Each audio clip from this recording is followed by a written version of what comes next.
Over the last while, we are starting to see a massive boom in fan-made games, remakes, and just re-envisionings of classic titles. And what's really interesting about them is that the level of detail and the quality that's surrounding the development of these titles is just on another level. It's taking everything and its inspiration from classic games of old, but adding so much innovative techniques that you could only imagine that if games like this had been around years ago, like, it really would have just blown our minds. Make no mistake about that. And I have covered previously a lot of other Sonic fan-made games on the channel that have been very, very impressive, to say the least. Even as good as original games that I would have played growing up. And yet we are still finding more of them even to the current day. And one of the most recent ones that has really kind of hit the mark and that has kind of exploded in popularity over the last while is Sonic Galactic. That is based off of the classic Sonic style with the 2D backgrounds and gameplay styles. But this particular game has been built based off of the Sega Saturn in mind. Like, you can imagine like playing games from the likes of the Mega Drive with Sonic 1, 2, 3, Sonic and Knuckles, and then gradually then to shift and to move onto different formats. This essentially is what Sonic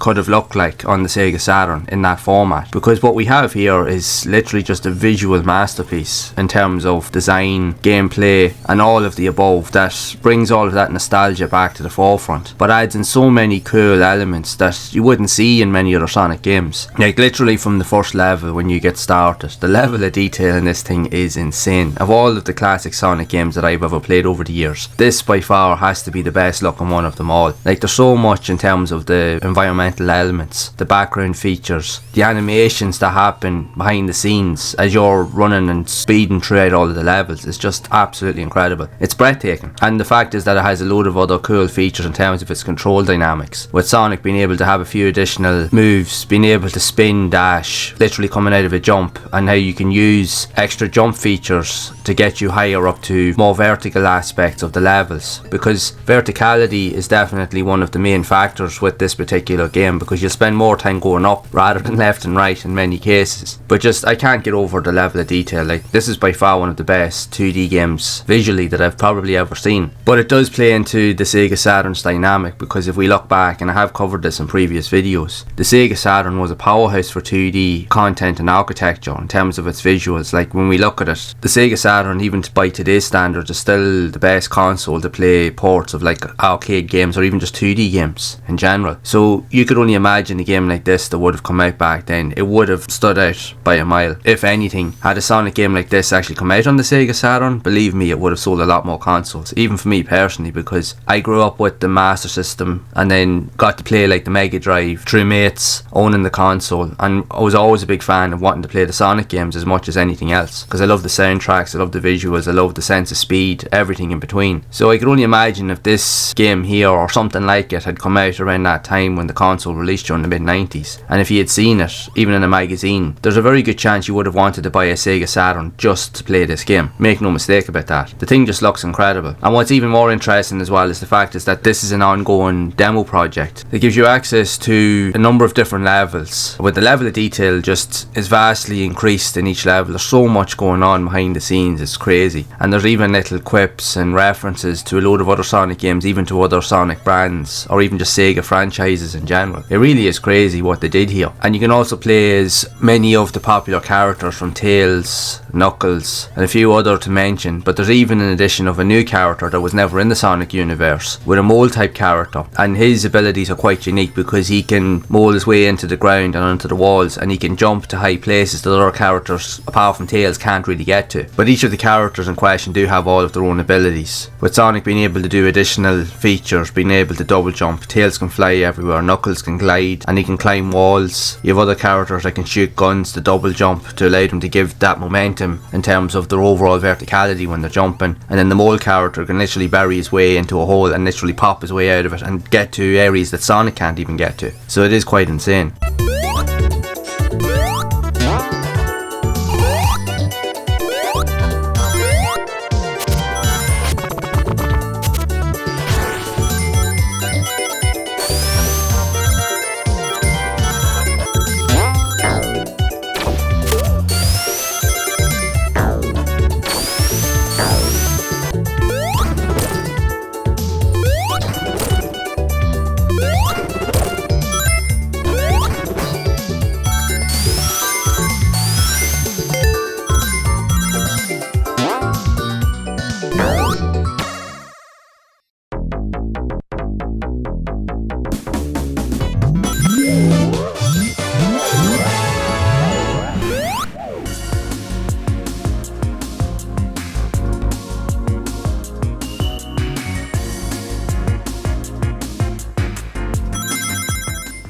But that's what even adds more interest and appeal to this game, is that every character you choose presents a different way to play the game, as you can get to areas that other characters simply can't get to. I found that from playing it though, if I was playing as Tails, I could get through the levels probably the quickest out of them all, because Tails can overrule and fly past so many different areas that could literally hold you back, especially if you were doing a speed run. Tails is probably the quickest character to do it with, because you can bypass pretty much 95% of the level. But insane about the levels themselves are very, very long. There's so many areas to explore, so many areas that are hidden out of plain sight in many ways. And even with the addition of the special stages, what's really cool about this is that you don't often see even with other Sonic games, is the fact is, yes, the main core gameplay is 2D, but when it goes into the special stages, everything is 3D. Like in one of the stages, like you go around like a map where you have like a big kind of like ball that's chasing around after you, trying to capture you, and you have to go around and try and collect all the extra lives and all the features without being caught in an arena where you have to jump and try and avoid barriers. But then you go into another special stage where you're collecting the likes of the Galactic emeralds, which would have been the equivalent of the Chaos emeralds that we're all familiar with. And that's where the game really does get interesting, because you go like on a running style map where you're running and jumping on tops of different platforms, and your goal is to collect a select amount of rings in each stage in order to gain the emerald towards the end. It kind of plays a little bit like the Sonic 2 special stage, but adds so much more detail. But realistically, the level of detail even on the 3D elements is incredible as well. Now I know, like saying and be going on about all of the positives of the game, which in the early stages, considering this is a demo, what's on display here definitely showcases what's possible and what could be. If anything, from what I've seen here so far, this is as good as most classic Sonic games, even some of the older games to a degree, in terms of what it represents. The visuals are just stunning, both in the 3D and the 2D aspects. But I will say it's not without its flaws. Like there are some instances where certain glitches do occur, and I found mostly the ones that I found, not so much throughout the gameplay as such with regards to the 2D elements all that much, but I found that when you're playing in the likes of the special stages, that sometimes with Sonic you can bounce through the barriers. Instead of them stopping you from moving around, you just fall through them like they're not even there. But I found the main issue was really when you tried to enter special stages with all of the other characters, as I tried to play with every character, and I found every special stage I tried to enter bar using Sonic, the game would load up but it wouldn't showcase anything. Everything, just the screen would go white, or it would show some visual elements but you wouldn't be able to see the character or even the environment on the maps. Now again, this is still a demo, it's still work in progress, but the Sonic elements so far there seem to be the area that they've focused on the most in terms of its development, and it does work quite well for what it does. But again, it's not perfect, but realistically, does it really matter? Because when you see the level of detail on display here and what this game is really able to do, it's just insane. Like I said, if this game had come out on the Sega Saturn way back when, it would have been absolutely perfect. It would have appealed to so many fans, it would have brought more eyes to the console, I think, and it genuinely would have been a really good seller on the system. Now that doesn't take away from the other games that did release on the console back in the days. They were all very solid experiences, but something like this here I genuinely think could have done really well. But now we can experience it for what it has to offer, and to give you an idea of what could have been, more to the point. A very cool title, I have to say. I really enjoyed playing this one, and I'm sure others have that have played it also. I'll leave a link below in the description to where you can find a download to the game so that you can try it for yourself. I think you'll be pleasantly surprised by how good this really is. It has all of the classic attributes of Sonic that we know, but adds in so much more that just expands the entire experience. So it will be interesting to see where the development of this goes, and to see what else can be done with it in the future. I do genuinely think that this would be a very cool title to play indeed. I know for myself, back in the day, even in modern times, if this was to come out even now, I'd buy it, hands down. I wouldn't need to think twice about it. So it's very cool, definitely give it a try. If anything, over the last while, of all of the Sonic fan-made games that I have played, and I've played a lot of really cool ones, this has to be one of the best ones, by far. It definitely is with regards to its visual detail, as it's virtually stunning. And like I said, this would have fitted in perfectly with the whole Sega Saturn 2D dynamic back in the day, as the Saturn was the best console for 2D games. This would have really stood out on the system. But even in the modern times, when you see games like this being made, and these are just by fans, they're not making money from it, it really just shows you what's possible. Like these here, what we see here is as good as anything you would see in the AAA industry even today. So that will tell you what is possible. If you've got an idea and you have a will to take action and do what needs to be done, and if you have a passion behind these projects, you'll be able to create something like this as well, if that's what you're into. It really is just phenomenal what can be achieved these days with a little bit of work and dedication. With that being said, this is a stunning game. I highly recommend that you play it, but there are a lot of other fan-made Sonic games that are currently out there, which I have covered in previous videos, but there's a lot more yet to discover, which we will cover in this next video, so it might be worth checking out.